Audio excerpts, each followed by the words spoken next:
Welcome to JHart Modelworks. It's time to tackle the interior on the Tamiya 124 scale Alpine Renault A110. This one's going to be a long one as there's quite a bit to do, so you might want to grab a cold one. Welcome to my workbench. Let's get started. Let's start by opening up the small holes on the steering wheel. We're going to start with a 0.4mm drill bit in our pin vise and step up through the bits till we get to a bit that matches each hole. The holes get larger as they move in towards the center.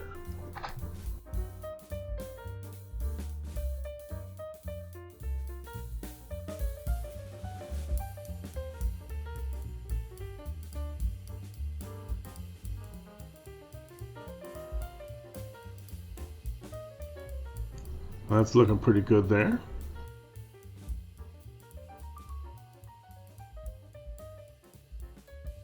We gave the steering wheel some Mr. Surfacer black primer, and now we want to mask off and spray the center. We're going to take a quick measurement of the wheel center and subtract a millimeter, just for good measure. Then we'll use the display circle cutter to cut a couple of masks.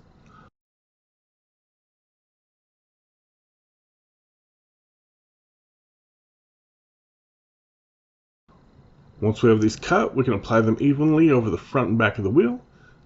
Then we'll spray the center of the wheel. I think we sprayed it Super Chrome 2 from Mr. Hobby. I'm not entirely certain though, I don't quite remember.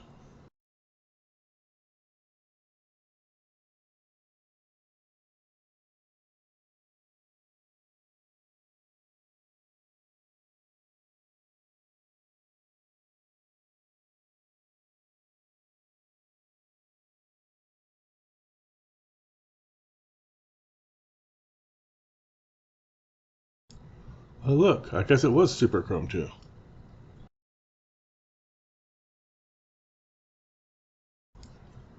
And there we have the steering wheel, looking good.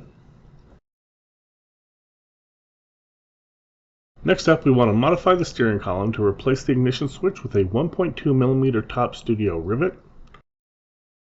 We want to start by drilling a 0.6mm hole in the center of this little bump that is the ignition switch.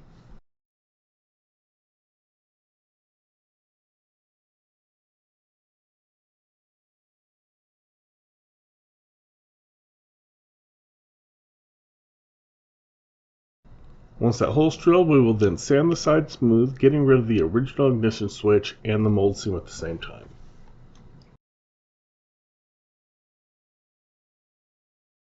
As mentioned earlier, we're going to use one of these Top Studio 1.2mm rivets.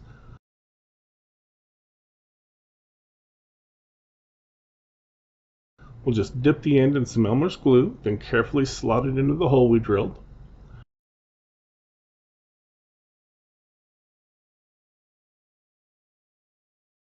And once done, we'll clean off any excess glue with a wet cotton bud. And now we have an ignition switch. The seats in this car are leather with cloth inserts in the center. We're going to accomplish this using these glass microspheres. These are white, powdery substance originally used as a thickener for CA glue or resin.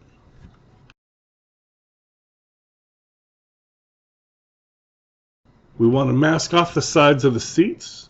Due to the shape of the seats, our adhesive is still going to get under the masking, but we want to try and keep the microspheres off any adhesive that gets outside our target area.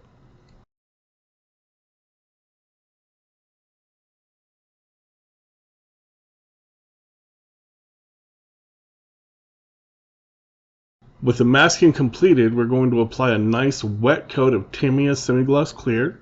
I keep this bottle specifically for things just like this and flocking.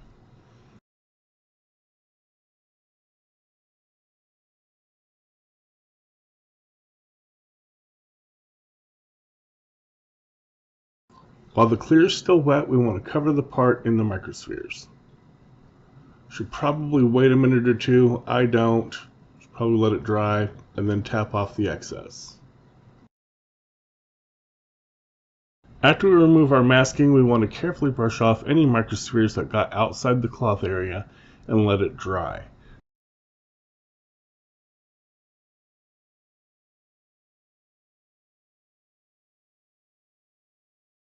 Before I paint, I'll take this and my compressor outside, away from my spray area, and give the seats a light blow over to remove any loose material.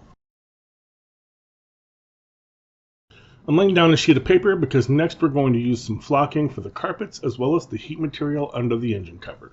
The paper makes it a little easier to clean up later. I also use some tape and paper to mask off the engine so we don't get flocking in it. My good friend Chris from ProscaleModels sent me this gray flocking. I don't remember where he got it, but it's really nice and it's a little lighter than the Model Car Garage flock I was using. So a huge thank you to Chris.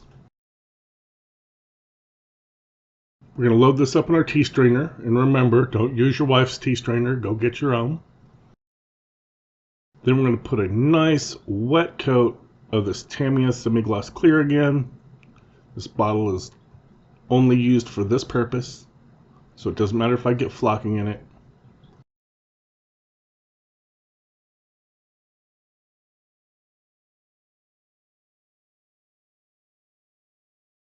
Then we want to tap the tea strainer to sift out the flocking. The tea strainer keeps it from being really clumpy, like it would be if you just dumped the bag out over the wet part.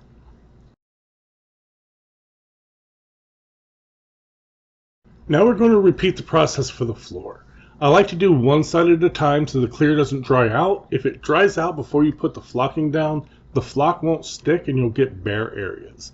I also tend not to put clear down right under the seats. It's not really an issue for this kit as the seats are raised, but in some kits the seats sit right on the floor. And if you have a lot of flock under them, it can mess up the alignment or give you a really weak bond for the seats later.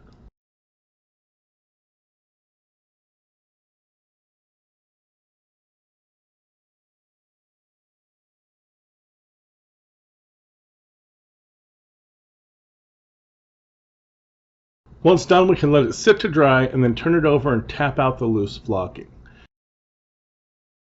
After I clean up, I'll take the chassis and my air compressor outside, again far away from my spray booth, and blow off any remaining loose flock.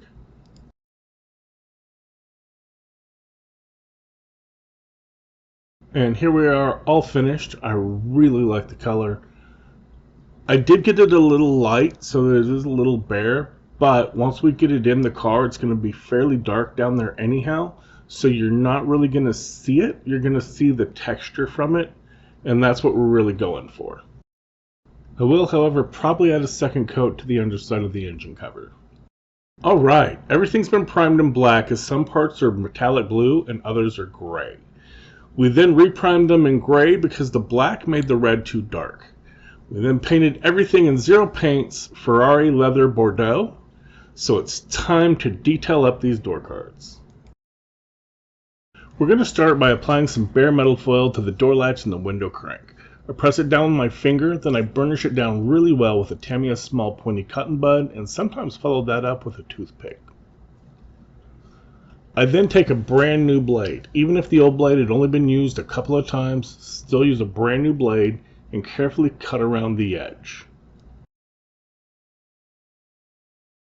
After I cut, I re-burnish as the cutting action can have a lifting effect on the foil. Then we can peel away the foil. Watch the foil closely. If it starts to pull up where it shouldn't, stop immediately, re-burnish it, and recut. Then try to re-pull the foil, and eventually it should come off cleanly. Sometimes I even hold down the foil with a toothpick or my finger to try to help remove the excess and keep the foil in place. The bare metal foil gave me a lot of grief sticking to the window crank, so I used a toothpick and applied a super thin layer of Elmer's glue just to the window crank. This helped the foil adhere a little better to the complex surface.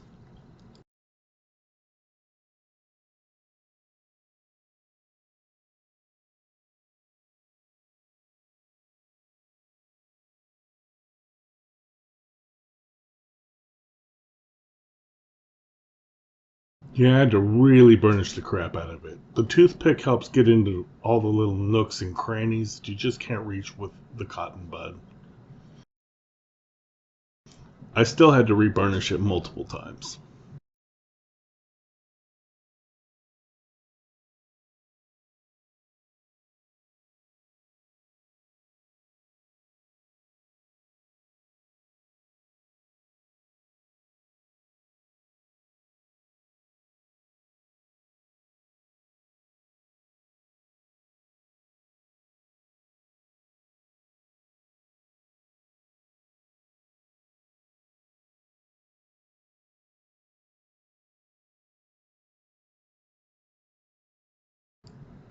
Again, after you lift the foil up, go back over it one more time, just reburnish everything down, as it probably came loose, even with the Elmer's glue.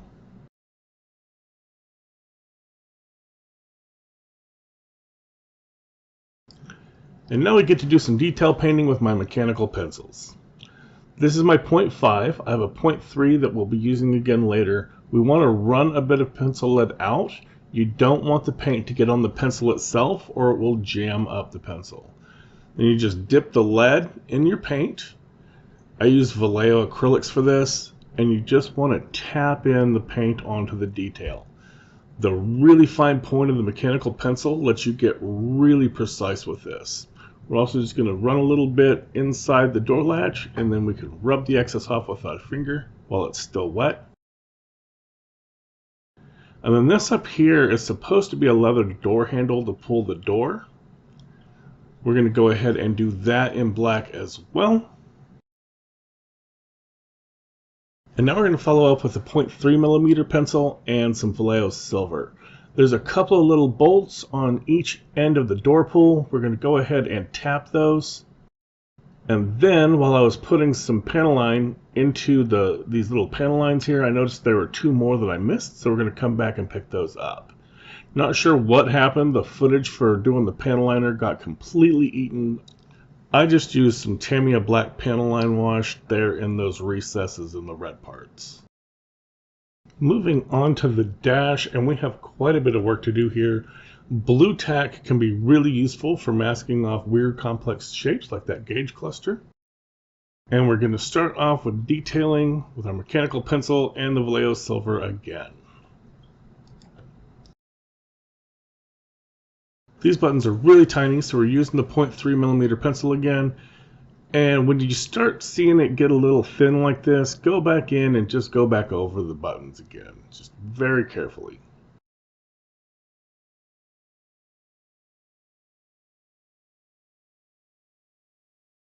Once we're finished with the silver, we're going to go back and get a few more buttons as well as these button label markers with some black. This could have been a lot cleaner. I had both coffee and a Monster earlier in the day. If you know you're going to be doing detail painting, try to avoid caffeine. It really does have an impact, even hours after you drink it. With my hands being shaky, there was no way I was going to be able to paint the AC vents or the smaller gauge clusters, so I'm going to use some photo etch gauge bezels from Mr. Model. Our mechanical pencil can be really helpful here too. We're going to use it to apply a tiny bit of CA glue to our photo etch.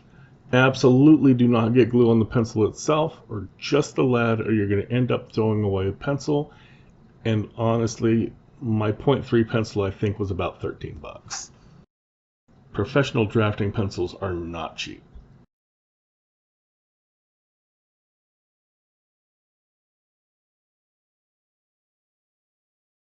Those look pretty darn good.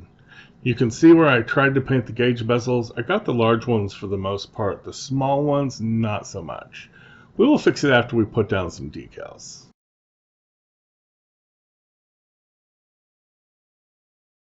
Speaking of the decals, nothing really special here. Tamiya did use cartograph decals, so they are very nice. They go down really well with just some warm water and some micro set. Just kind of nudge them in place.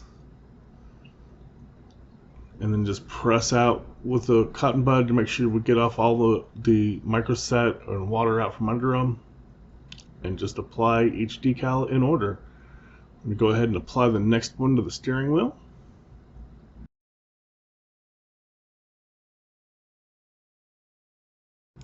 And sometimes I use the zoom on my cell phone camera to get them really magnified to make sure they line up straight.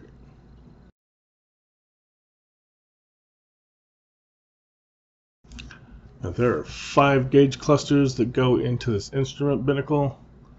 Just make sure you get them all in the right place, get them straight. It's really important to get them straight, especially for the larger ones. At least for me, it's important to get them straight. And you don't want them to overlap each other. Just take your time, make sure you get them where you want them, then press them down smooth. Again, with these larger ones, you really want to get them kind of worked in and make sure that they're straight.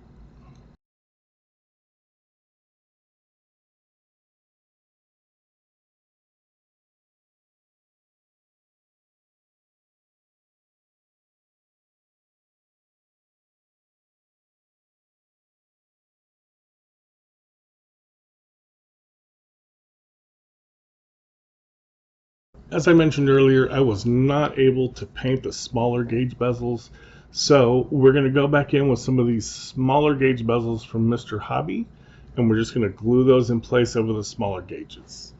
Sadly, they don't have any that matched up with the larger ones, but I did get the larger ones painted pretty well.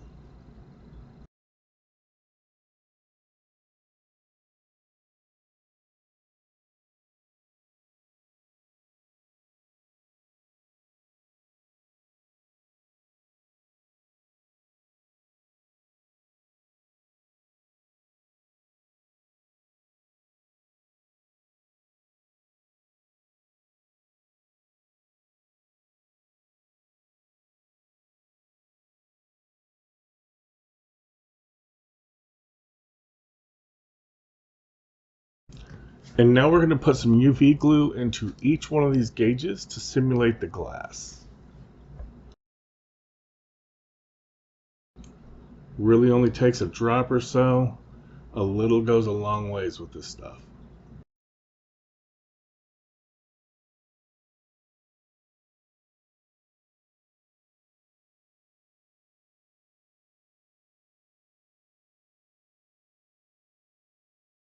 And aside from some of my painting, that dash came out really nice. We also added one of the bezel rings around the steering wheel emblem. It just fit perfectly, so I went ahead and did it.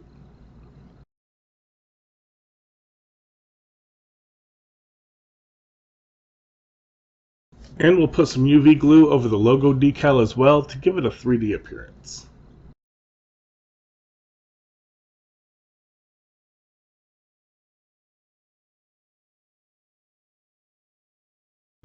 Now it's time to get this dash assembled. We're going to start by putting some glue here into this small hole under the dash, and there's a locating tab that sticks out of the steering column that just slides right into place.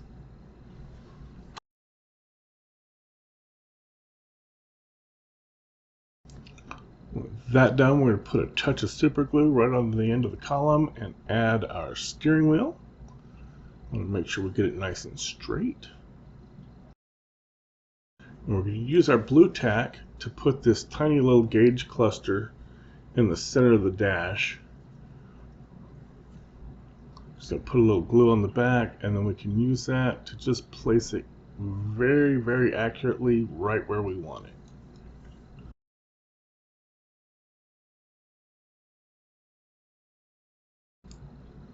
it. And there we are, fully assembled. The last thing we need to do before we can assemble the interior is build some harnesses. We're going to be using the seatbelt and harness set from Small Great Detail, which is a very nice set. I have a love-hate relationship with harnesses. If done right, they can really make the interior. But trying to feed the ribbon through the photo etch is such a pain to deal with. Now, I'm using some 1/16 inch ribbon that I got off eBay, and my very first tip is to cut this into a sharp triangle. It makes it a little bit easier to feed through the photo etch.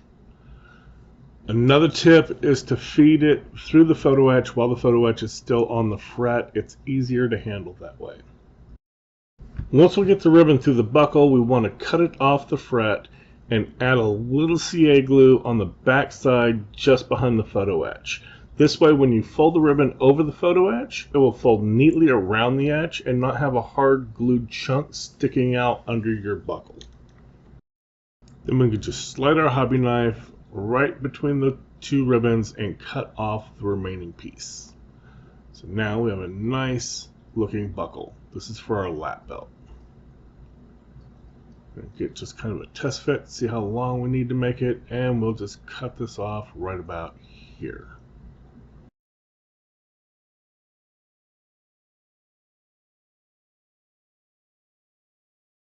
From here, we're going to add a little glue to the underside of the ribbon, so that part where it folds under, that's the side where you want the glue on. And then just glue it to the side. Then we're going to add a little bit more, and we want to fold this over the edge of the seat. You want to make sure you follow the contour because gravity is a thing. And with our first lap belt down, we're going to do another one because this is a 4-point harness. Now, I'm making this look really easy, like it just goes through every time. It absolutely does not. I spent an hour and a half making one seat, and most of that was trying over and over again to get the ribbon to go through the photo etch. The moment the ribbon touches the etch, if it runs into it, it immediately starts to fray, and you have to go cut another piece back. If you look near the end, you will see just yellow ribbon carnage all over my cutting mat. I'm also using the Xeron scissors for photo etch on the ribbon. Probably shouldn't, but it works. Now we're just going to glue this other one the same way we did the first one. And then follow around with the other side. Again, we want to make sure that it follows our seat so that we can simulate the gravity. And then we can start on the shoulders.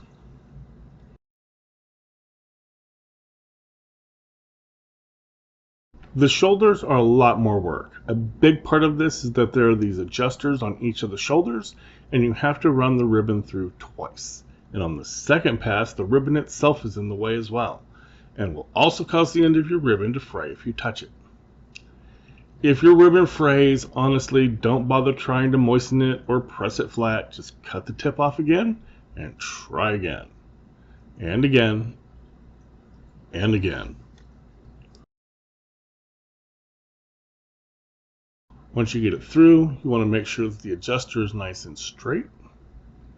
And leave yourself a lot of extra ribbon. And then there's these two little bitty tabs that stick on each side. We want to bend those up along the sides to form the sides of the adjuster. For the ends on the shoulder, we're going to use these latches on the bottom right of the photo etch fret. And we want our ribbon to run away from the circle. Once we get the first shoulder belt threaded through the latch loop, we have to cut the photo etch off the fret to glue the ribbon down.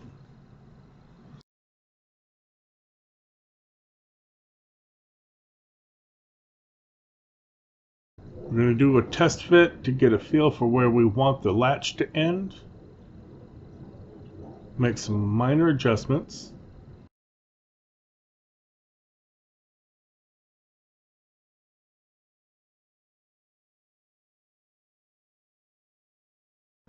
Then we're going to glue the ribbon just above the photo etch like we did on the seat latches.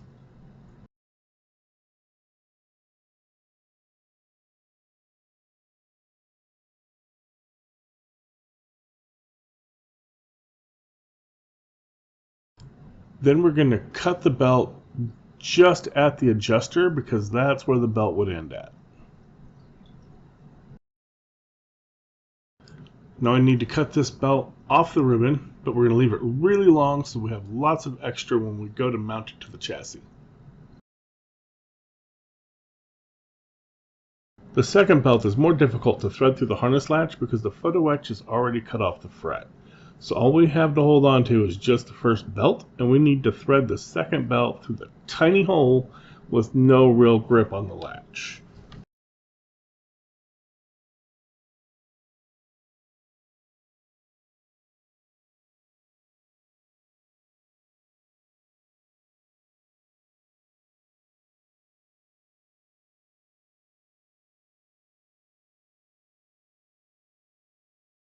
So we're done, right? Not so much. We're going to cut one of these latch pieces off of our fret, and we're going to glue it on the circle with the point facing down. A ball of blue tack is very handy for picking this up and setting this. And then we really quickly want to get in and adjust it before the glue dries. And then we're going to finish this up with a black Sharpie. We're just going to put a little detail in the center.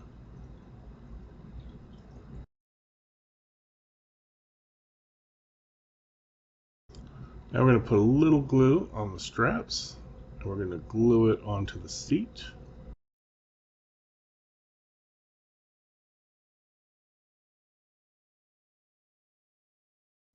Now we're getting there. Almost done. We need to finish off the ends, and to do that we need to know how long to make them. We'll set the seat in place and hold it with one hand and put a small piece of tape on the ribbon so it holds to the parcel shelf. We can then take another small piece of tape and place it right in front of the back wall. This is where we want the end mounts to sit on the ribbon. We'll thread it through the mount so the mount points towards the rear of the car. We can then cut it off the fret and slide it right down to where the tape is.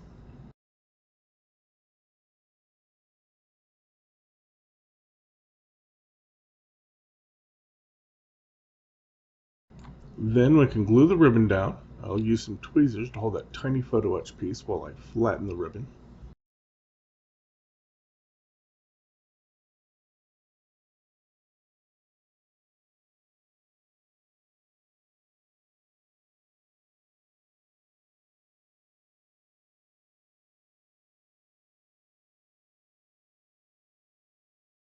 And trim off the excess ribbon. Repeat for both ends, and now we're done. Now we can finally start putting it all together, and I like to start from the center console and work my way out. We're going to start with the emergency brake. I'm going to follow that up with our shift knob. This is keyed, so it only goes in one direction. And next we're going to glue on the parcel shelf. There are 2 holes on the chassis, and there's 2 pins on the underside of the part that line up with them. You can also see this part covers the front half of the engine. That's why it was important we made sure that our spark plugs laid flat so they didn't interfere with that part. We're going to go ahead and glue in our passenger seat. And looking at the way the seat mounts are, there's 4 little pins that stick up, so you would think that these have real positive seating. They really don't. Now we're going to put a little bit of glue just on the bottom side of the ribbon, right in front of the mount part, and we're going to set these down on the parcel shelf. There are 2 small square notches on the parcel shelf. These are seating points for the roll bar. Make sure you don't put the mount points for the seat belts in those notches. Now before we put the driver's seat in, I forgot to put in the pedals, so we're just going to go ahead and glue those in real quick. And it looks like there's 2 holes that were supposed to go for 2 mount points, and I cut at least one of them off when I was cutting the parts off the sprues, so watch out for that. Now we can glue the driver's side seat in. Just like with the passenger side, put some glue on the mounts, but those 4 little points just don't really hold it. It's not like there's holes on the bottom of the seat for them. They're just kind of there, and you snug fit them down. I have been doing better about staying on camera, but not this time. Again, we're just gluing down the mount points for the seat belts.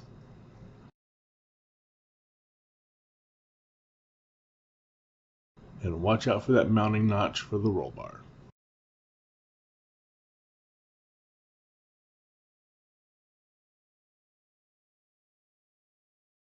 With our seats in place, we can now glue in the door cards. There's a small circular hole in the front and a rectangular hole in the rear. The door card has pins to match.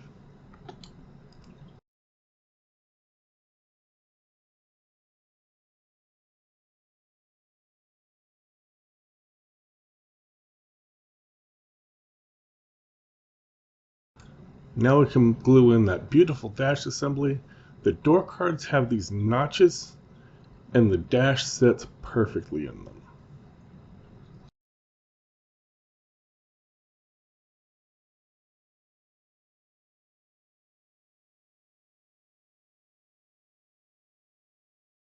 And our final part of the video is the roll cage. Again, we got 2 notches back here that are rectangles, and then there's 2 kind of notches on the door cards. So for those, we're going to put some glue right on the inside of the front of the roll bar, and it just sits in place perfectly. And here we are, all wrapped up. Chris convinced me that I absolutely needed some branding labels on the harnesses, so I grabbed some decals that I had. I had some Sparkos. I don't even know if Sparko makes yellow harnesses, but they look pretty good. Our dash looks really nice. Everything came out really well. The fit is perfect on every single one of these parts. I really like how those harnesses pop. That yellow is a perfect contrast to the red, and I really like this red.